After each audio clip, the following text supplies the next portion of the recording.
वरिष्ठ कलाकार बलदेव साहू 60तम स्वनक्षत्र दिवस पालित। कला और कलाकार हितैषी महामंच गंजाम जिला वरिष्ठ कलाकार संघ पक्षर संघ सह संपादक तथा वरिष्ठ कलाकार बलदेव साहू 60तम स्वनक्षत्र दिवस स्थानीय बालाजी पेंठ गौड़ साई स्थित राधाकृष्ण मंदिर परिसर रे महा समारोह रे पालित हो जाइछि।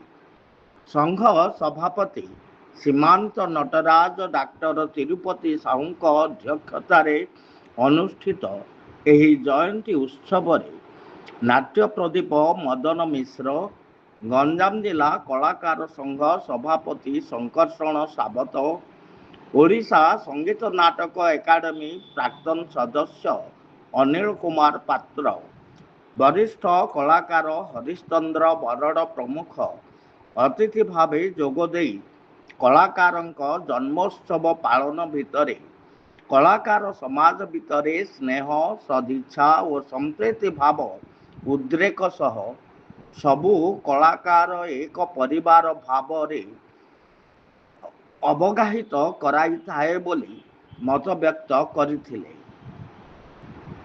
संघ कार्यकारी सभापति दुर्गा प्रसाद आचार्य कार्यक्रम संयोजना करथिले। एही अवसर रे अतिथि माने बलदेव बाबूंक दीर्घ और निरामय जीवन कामना सह विभिन्न उपढौकन समेत उपहार प्रदान करथिले।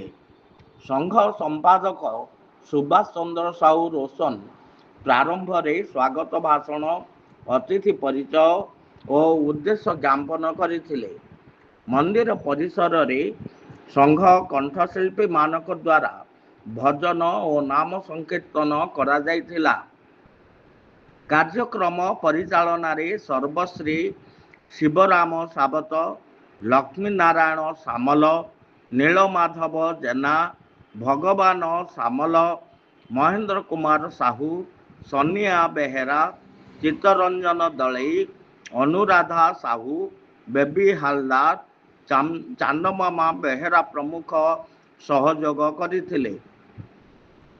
संघर स्थानीय बहु सदस्य सदस्यांक समेत बहु साई बासिंदा उपस्थित थिले।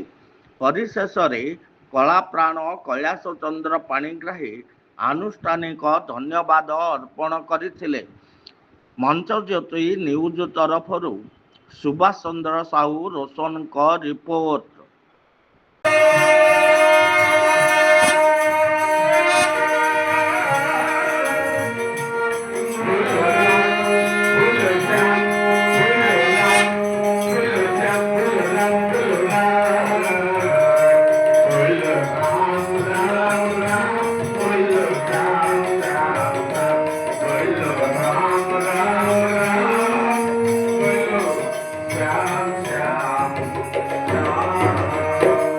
बहुत सुंदर भजन जीवन